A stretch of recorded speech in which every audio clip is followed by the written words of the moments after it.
छत्रपती शिवाजी महाराज की, धर्मवीर संभाजी महाराज की जय भवानी।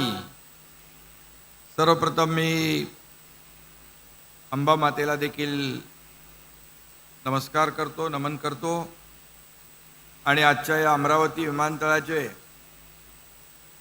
विमान सेवेचा लोकार्पण प्रसंगी उपस्थित आपले राज्याचे लोकप्रिय मुख्यमंत्री देवेंद्र फडणवीस जी, केंद्रीय विमान वाहतूक मंत्री, बहुत ही आपका राम मोहन जी तहे दिल से स्वागत करता हूँ महाराष्ट्र में। बहुत ही हमारे यंगेस्ट मंत्री आहेत ते आणि सर्वात तरुण मंत्री केंद्राचे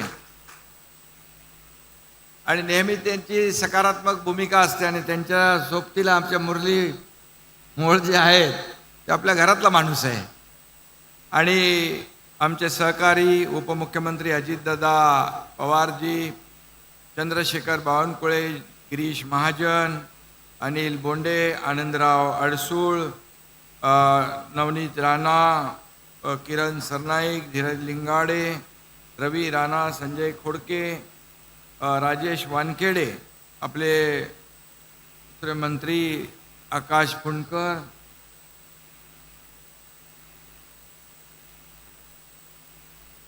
संजय सेठी, एमआयडीसीच्या आपल्या स्वातीताई पांडे, त्यांनी चांगलं काम केलं, रवी राणा, व्यासपीठावरील सर्व सन्माननीय मान्यवर, मोठं व्यासपीठ आहे आणि उपस्थित आमच्या सगळ्या इकडे लाडक्या बहिणी बसलेल्या आहेत। लाडक्या बहिणींनो आणि लाडक्या भावांनो, लाडके शेतकरी, लाडके ज्येष्ठ सगळे इथं आहेत। मी सगळ्यांचं मनापासून या ठिकाणी अभिनंदन करतो। सर्वप्रथम एमआयडीसीचं अभिनंदन करतो, कारण अतिशय विक्रमी वेळेमध्ये त्यांनी हे काम पूर्ण केलं। खरं म्हणजे जेव्हा देवेंद्रजी मुख्यमंत्री होते त्या 2014 ते 2019ला याची सुरुवात झाली, पण मग मधलं जे काही सरकार आलं त्या सरकारच्या माध्यमातून पूर्णपणे काम बंद झालं। पुन्हा 2022ला जेव्हा तुमच्या मनातलं, सर्वसामान्यांच्या मनातलं महायुतीचं सरकार आलं त्यावेळेस या कामाला पुन्हा गती मिळाली। स्वाती पांडे मॅडम आणि त्यांची सगळी टीम काम करू लागली आणि म्हणून खऱ्या अर्थाने आज आपण पाहतोय की कमी वेळामध्ये या ठिकाणी या विमानतळ सुरू झालेलं आहे। आणि जेव्हा महायुतीचं सरकार आलं त्यावेळेस 2.5 वर्षापूर्वी आपण पाहिलं या महाराष्ट्रामध्ये अनेक प्रकल्प बंद पडले होते, अनेक योजना बंद होत्या, विकास ठप्प होता आणि त्यावेळेस खऱ्या अर्थाने विकास आणि कल्याणकारी योजनांचं टेक ऑफ झालं आणि तेव्हा विमानाचा पायलट मी होतो, देवेंद्रजी आणि अजितदादा को पायलट होते। आता देवेंद्रजी पायलट आहेत, आम्ही दोघं को पायलट आहोत। पायलटची सीट बदलली तरी सुद्धा विमानाचं विकासाचं विमान मात्र तेच आहे, त्याच गतीने आम्ही पुढे जातोय। इंजिन तेच आहे आणि ते ज्यादा गतीने या ठिकाणी धावताना आपण गेल्या 3-4 महिन्यामध्ये पाहतोय आणि खरं म्हणजे त्या विकासाची भरारी या पुढील काळात आपल्याला दिसेल। मुंबई समृद्धी महामार्गाचा दादांनी इथं उल्लेख केला, त्या समृद्धी महामार्गाचं लोकार्पण देखील झालं आदरणीय मोदी साहेबांच्या शुभ हस्ते। या समृद्धी महामार्गाची आखणी जेव्हा केली तेव्हा देवेंद्रजी मुख्यमंत्री होते आणि मी MSRDC खात्याचा मंत्री होतो। अनेक लोकांनी त्याला विरोध केला, प्रचंड विरोध केला, महामार्ग होऊ देणार नाही म्हटलं, परंतु काही लोकांनी आडमुठी भूमिका घेतली, विकास विरोधी भूमिका घेतली, परंतु खऱ्या अर्थाने हा नागपूर मुंबई समृद्धी महामार्ग अमरावतीमधून पण जातो, हा विकासाचा महामार्ग ठरणार आहे असे आम्ही मनामध्ये निश्चय केला आणि देवेंद्रजींच्या मार्गदर्शनाखाली मी रस्त्यावर उतरून त्या ठिकाणी समृद्धी महामार्ग पुढे नेला आणि म्हणून आपण म्हणतो मुश्किल नहीं है जीत की राह, मुश्किल नहीं है जीत की राह, ठान लिया जो तू अगर, वो मंजिल खुद चलकर आएगी, नाप दे जो तू डगर. आणि म्हणून जेव्हा आपण कुठलंही असं अशक्य काम नाहीये, परंतु आपल्याला इच्छाशक्ती पाहिजे, मनापासून आपण ठरवलं पाहिजे की होणार होणार होणार. आणि म्हणून 2.5 वर्षात जे काम आम्ही केलं त्याची सगळे आपण साक्षीदार आहात. आणि मुंबईतला कोस्टल रोड असेल, मुंबई नवी मुंबईला जोड़नारा अटल सेतु आता, राम मोहन जी, नवी मुंबई में जो एयरपोर्ट बनेगा उसके वजह से उसमें भी आपका योगदान है. और उसके वजह से मुंबई एयरपोर्ट के ऊपर का जो लोड है वो कम हो जाएगा. और ये जो अभी अजीत दादा ने कहा कि 4:30 बजे 2:30 बजे इधर का टेक ऑफ होने वाला, वो जल्दी करो, वो भी जल्दी हम कर सकते, क्योंकि वहाँ हमें टाइम मिलेगा, वहाँ स्पेस मिलेगा. और इसलिए नवी मुंबई का एयरपोर्ट भी बहुत तेजी से बन रहा है. और मैं इतना ही कहूँगा कि आदरणीय देश के प्रधानमंत्री मोदी जी यहाँ पर विकास में हमारे साथ में हाथ बढ़ा रहे, योगदान दे रहे. ये डबल इंजिन की सरकार आहे. आणि म्हणून मुरली, तुम्ही सांगितलं मुरलीजी की सगळ्यात जास्त विमानतळ गेल्या 10 वर्षात 86 विमानतळ वाढले. पूर्वीच्या विमानतळ आणि आताच्या विमानतळामध्ये फरक आहे. 400 विमानतळ तुमचं टार्गेट आहे. आणि म्हणून खऱ्या अर्थाने हाच जर विकासाचा वेग राहिला तर मला वाटतं मोदीजींच्या नेतृत्वाखाली या खरं म्हणजे या देशामध्ये आणि महाराष्ट्रात, आता तर सगळ्यात जास्त एअरपोर्ट महाराष्ट्रात आहेत, आणखी आपल्याला महाराष्ट्रात एअरपोर्ट करायचे आहेत, नाईट लँडिंग करायचं आहे. आणि खऱ्या अर्थाने आम्ही पालघरमध्ये देखील 3रा एअरपोर्ट करतोय आणि त्याला देखील तुमचं योगदान आवश्यक आहे. आणि म्हणूनच खऱ्या अर्थाने या पुढे जे विकासाचा जो वेग आहे तो वेग आपल्याला या ठिकाणी आदरणीय मोदी साहेब प्रधानमंत्री आहेत. आणि या महाराष्ट्रामध्ये रेल्वेसाठी, रस्त्यांसाठी, एअरपोर्टसाठी, पोर्टसाठी, या सगळ्या योजनांसाठी केंद्र सरकार पैसे देत आहे. आपण रेल कनेक्टिव्हिटी करतोय, एअर कनेक्टिव्हिटी करतोय, रोड कनेक्टिव्हिटी, पोर्ट कनेक्टिव्हिटी करतोय आणि ॲक्सेस कंट्रोल रोड बनवतोय. या राज्यामध्ये कुठल्याही कोपऱ्यातून कुठल्याही कोपऱ्यात जायचं असेल तर 7 ते 8 तासापेक्षा जास्ती लागता कामा नये, ही आमची संकल्पना आहे. आणि म्हणून नागपूर मुंबई पूर्वी 15 तास, 20 तास, 18 तास लागायचे. आता पाहतोय आपण 6 ते 7 तासात, 8 तासात मुंबईमध्ये पोहोचेल.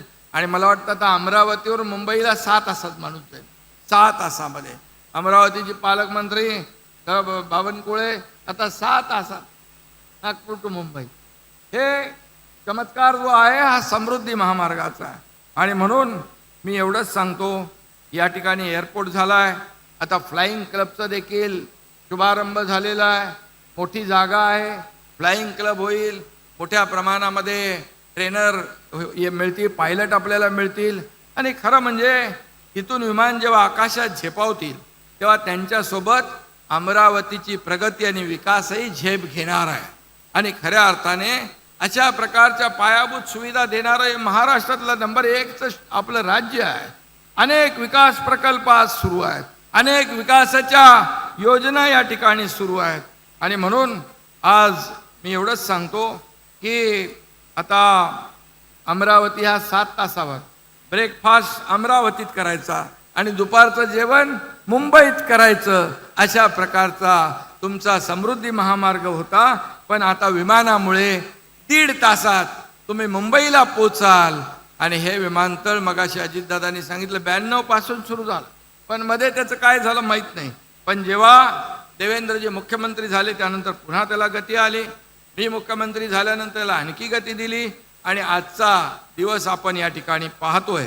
खरं म्हणजे राजकीय इच्छाशक्ती असेल तर काही अशक्य नाही. अशक्य गोष्टी आपण शक्य करून दाखवलेल्या आहेत. आणि म्हणून अडचणींचा पाडा सोपा असतो. आणि आमच्या आधी जे सत्तेमध्ये होते त्यांना फक्त अडचणीचाच पाडा तोंडपाठ होता आणि विकासाच्या पाड्याशी काही देणं घेणं ठेवत नव्हते. म्हणूनच अनेक प्रकल्प रखडले. स्पीड ब्रेकर सरकार म्हणून मागचं होतं, पण आता आम्ही सगळे स्पीड ब्रेकर हटवले. आपलं सरकार बुलेट ट्रेनचं आहे आणि बुलेट ट्रेनच्या वेगाने या ठिकाणी आपल्याला पुढे जायचं आहे. आणि म्हणूनच मी आपल्याला सांगतो, बघा अनेक प्रकल्प या ठिकाणी होत आहेत आणि या एअरपोर्टमुळे अमरावतीचा विकास होईल, सर्वसामान्य शेतकऱ्यांना, इथल्या नागरिकांना फायदा होईल. या ठिकाणी या वाहतूक व्यवस्था जिथे असते, रस्ते जिथे चांगले असतात, रेल्वे कनेक्टिव्हिटी असते, एअर कनेक्टिव्हिटी असते, त्या ठिकाणी विकास जलद गतीने होत असतो. आणि म्हणून सर्व नियोजित विमानतळांची कामं अशीच मार्गी लागली पाहिजे. यासाठी आपण प्रयत्न करूया. छत्रपती राजाराम महाराजांनी स्थापन केलेल्या कोल्हापूर विमानतळाचं विस्तारीकरण आदरणीय प्रधानमंत्री नरेंद्र मोदीजींच्या हस्ते झालं. त्या कोल्हापूरचा ऐतिहासिक लुक आपण पाहतोय. हे देखील विमानतळ आंतरराष्ट्रीय दर्जाचं होईल. इथेही नाईट लँडिंग होईल. सर्व तयारी मला वाटतं झालेली आहे आणि हे लवकर होईल. आणि म्हणून आपल्या सर्व पदाधिकाऱ्यांना मी मनापासून शुभेच्छा देतो. खरं म्हणजे अमरावती विदर्भातलं शिक्षणाचं माहेरघर आहे आणि म्हणून इथून विमानसेवा सुरू करावी, झाली पाहिजे अशी मागणी अनेक वर्षापासून होती. आणि म्हणून आज खऱ्या अर्थाने त्याला सुरुवात झालेली आहे आणि आपल्या सगळ्यांच्याच साक्षीने त्याचं उद्घाटन झालं आहे. जसजशी मागणी वाढेल तशी तशी त्याची क्षमता देखील वाढ करण्याचं काम आपलं सरकार करेल. मला खात्री आहे अमरावती विमानतळ हे विदर्भाच्या अर्थव्यवस्था, व्यापार, पर्यटन, हवाई संपर्कासाठी गेम चेंजर प्रकल्प ठरल्याशिवाय राहणार नाही, अशा प्रकारचा विश्वास या ठिकाणी व्यक्त करतो. अगदी चांद्यापासून बांद्यापर्यंतची जी कनेक्टिव्हिटी आहे ती आपण भक्कम करतोय आणि म्हणून या संपूर्ण प्रकल्पांना वेग आणि गती देण्याचं काम आपण करतोय. म्हणून मी आपल्याला एवढंच सांगतो, विरोधक अनेक अफवा पसरवत आहेत, परंतु ज्या आम्ही योजना सुरू केलेल्या आहेत, लाडकी बहीण योजना असेल, लाडकी आम्ही तिघही इथं बसलेलो आहे, लाडकी बहीण योजना कधीही बंद होणार नाही. ज्या योजना आम्ही सुरू केल्या टप्प्याटप्प्याने आम्ही सगळ्या पूर्ण करणार. आम्ही प्रिंटिंग मिस्टेकवालं सरकार नाही.